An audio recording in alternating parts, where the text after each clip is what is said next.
Welcome back students. आज हम बात कर रहे हैं यूनियन बजट 2025। जैसे कि आप सभी जानते हैं, देश की फाइनेंस मिनिस्टर निर्मला सीतारमण ने 1 फरवरी 2025 को यूनियन बजट डिस्क्लोज किया, जिसके तहत बहुत सारी नई योजनाओं और स्कीम्स के बारे में बात हुई। ऐसे में एजुकेशन को लेके क्या इंपॉर्टेंट नई स्कीम्स गवर्नमेंट ला रही है इस साल, इन्हें जानना ज़रूरी है। इसी बजट को ऑफिशियली पढ़ते हुए जब मैंने देखा कि एक पॉइंट है, पॉइंट नंबर 81, जिसमें पीएम रिसर्च फेलोशिप की बात हुई है। जी हाँ, ये एक ऐसा रिसर्च फेलोशिप प्रोग्राम है जिसमें वो स्टूडेंट्स जो कि आईआईटीज, आइजर्स और आईआईएस से बिलोंग करते हैं, उनके लिए पीएचडी करते समय एक बहुत बड़ा अमाउंट गवर्नमेंट उन्हें प्रोवाइड करती है। तो क्या कुछ खास है स्कॉलरशिप या इस फेलोशिप के बारे में, लेट्स अंडरस्टैंड। तो क्या पॉइंट कह रहा है यहाँ पे, इन द नेक्स्ट 5 years, अगले 5 सालों में, under the PM research fellowship scheme, PM research fellowship योजना के तहत वी विल प्रोवाइड 10,000 फेलोशिप्स, यानी कि 10,000 के करीब फेलोशिप्स प्रोवाइड की जाएंगी for technological research in IITs and IIS, यानी कि उन सभी आईआईटीज और इंडियन इंस्टीट्यूट ऑफ साइंस में उन सभी स्टूडेंट्स को फेलोशिप प्रोवाइड की जाएगी जो पीएचडी करेंगे विद एनहांस फाइनेंशियल सपोर्ट, जिसमें एक बहुत बड़ा फाइनेंशियल सपोर्ट प्रोवाइड किया जाएगा। तो ऐसे में स्टूडेंट्स, बहुत सारे क्वेश्चन आ सकते हैं, बहुत सारे डाउट आ सकते हैं, जिसके तहत आप जानना चाहेंगे कि ये फेलोशिप कौन से स्टूडेंट्स के लिए हेल्पफुल होगी और इसका क्या एलिजिबिलिटी क्राइटेरिया होगा। तो इसी के लिए मैंने आपके सामने 2 इंपॉर्टेंट क्वेश्चन रखने हैं कि कौन स्टूडेंट्स इस स्कॉलरशिप के लिए अप्लाई कर सकते हैं और इस तरह उन्हें कितना स्टाइपेंड मिलेगा। तो इसके लिए मैं चाहूँगी कि आप क्या कीजिए,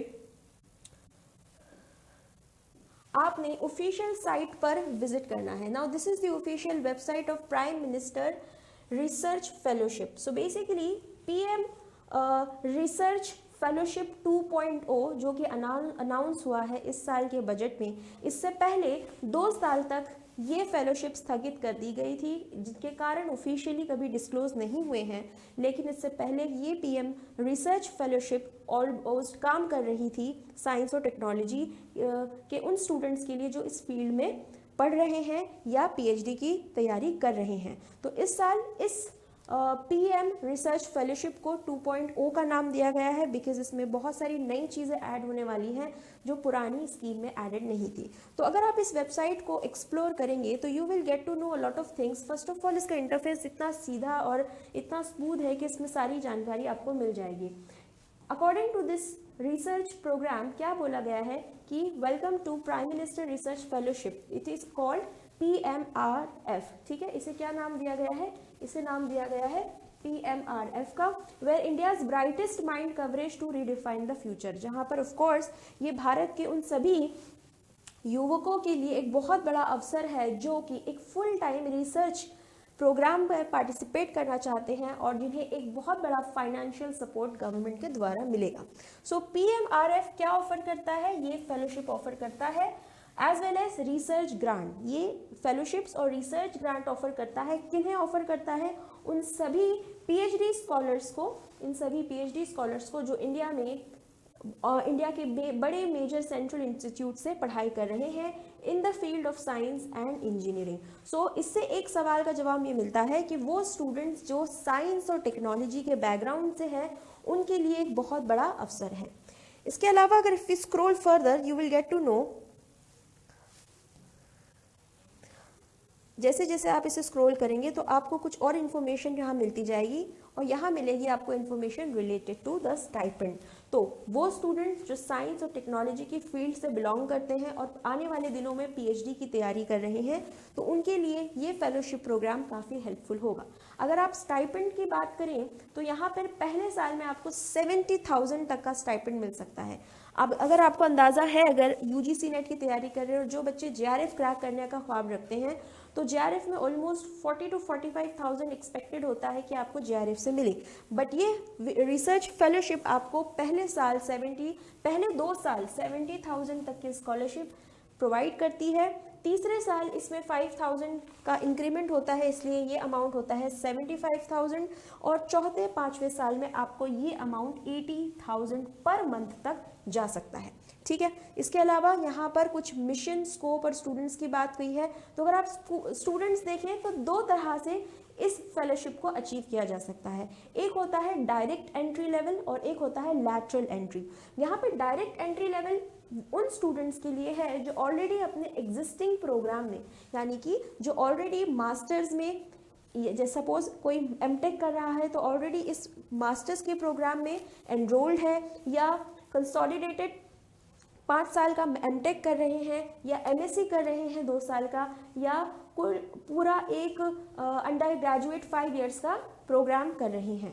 सो पीएमआरएफ प्रोग्राम ऑफर करता है 2 किस्म से, एक होता है एंट्री लेवल और दूसरा होता है लैटरल लेवल। ठीक है, तो वो स्टूडेंट्स जो अभी भी अपनी पोस्ट ग्रेजुएशन में हैं वो भी इस फेलोशिप के लिए अप्लाई कर सकते हैं, और दूसरा होता है लैटरल एंट्री, जिसमें ऑलरेडी वो स्टूडेंट्स जो पीएचडी के प्रोग्राम में एनरोल कर चुके हैं, तो वहाँ पर वो यूनिवर्सिटीज़ और इंस्टीट्यूट जिन्होंने इन स्टूडेंट्स को पीएचडी प्रोग्राम्स में एनरोल किया है वो उन स्टूडेंट्स के नाम नॉमिनेट करेंगे इस फेलोशिप के लिए। और इनका नॉमिनेशन किन चीज़ों पर आधारित होगा? ऑफ कोर्स उनका एंट्री लेवल पीएचडी जब आप स्टार्ट करते हैं, शुरू में जो जो चीज़ें रिक्वायर्ड होती हैं, जैसे कि आपकी परफॉर्मेंस, आपका फर्स्ट ईयर का किस तरीके से आपने पीएचडी के उस फेज को क्लियर किया है, यानी कि आपका जो रिकॉर्ड है फर्स्ट ईयर में पीएचडी का वो बेहतर होना चाहिए।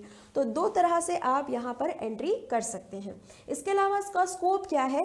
प्रेजेंटली हम देखें तो पीएमआरएफ की जो स्कीम है ये सभी आईआईटीज पर, आईजेड्स पर, आईआईसीज पर जो बेंगलुरु में है ये यहाँ पर काम करती है। इसके अलावा टॉप सेंट्रल यूनिवर्सिटीज़ और एनआईटीज़ में भी ये अप्लाई होती है। ठीक है, इसका मिशन बेसिकली क्या है? भारत में क्या करना? इनोवेशन को, टेक्नोलॉजी को प्रमोट करना। जैसा कि आप सभी जानते हैं कि डीप सीक नामक एक नया एआई मॉडल जो कि चाइना में इंट्रोड्यूस हुआ है, और इसको बनाने वाला एक व्यक्ति जो कि खुद एक रिसर्च फेलो है, और बहुत कम लागत के साथ उन्होंने एक कॉम्पिटिटर जो कि चैट जीपीटी उनके लिए मार्केट में था, उसे हम कह सकते हैं कि compete करते हुए, उसे हराते हुए एक कम से कम बजट का एक नया एआई मॉडल बनाया है जो कि एक ओपन रिसोर्स मॉडल है।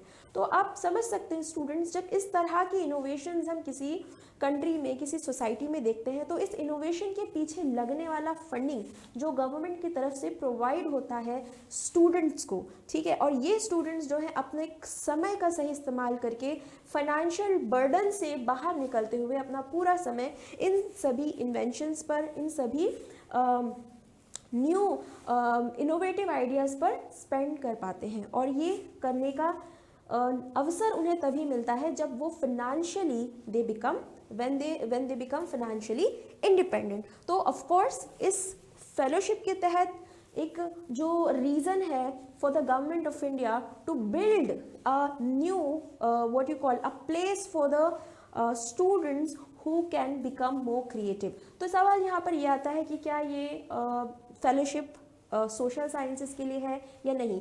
एज ऑफ नाउ जैसा कि हम डेटा के हिसाब से देख सकते हैं, ये फेलोशिप एक्सक्लूसिवली सिर्फ और सिर्फ साइंस और टेक्नोलॉजी के बैकग्राउंड से रिलेटेड स्टूडेंट्स के लिए है।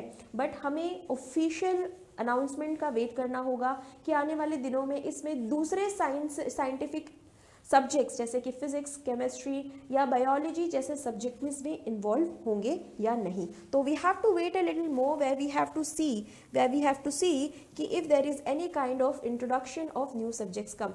तो मैं चाहूँगी कि इस वेबसाइट को एक्सक्लूसिवली वो बच्चे जो कि साइंस और टेक्नोलॉजी के माध्यम से पढ़ रहे हैं या पढ़ चुके हैं और पीएचडी एनरोलमेंट की तैयारी कर रहे हैं, it is a very huge opportunity for all the students who are preparing to become a next PhD scholar. और उनके लिए ये फेलोशिप जो कि बहुत बड़ा अमाउंट है गवर्नमेंट की तरफ से वो प्रोवाइड होगा। तो इसे हम कहते हैं PMRF 2.0 जो कि फरवरी 1, 2025 को इंट्रोड्यूस हुआ है यूनियन बजट के द्वारा। इस तरह की और भी नई इन्फॉर्मेशन और जो भी नई अपडेटेड इन्फॉर्मेशन हमें मिलेगी रिलेटेड टू दिस फेलोशिप, हम इसके साथ आपसे कनेक्ट करते रहेंगे और आपको इसकी जानकारी देते रहेंगे। So please go ahead students and get the benefit of this scholarship.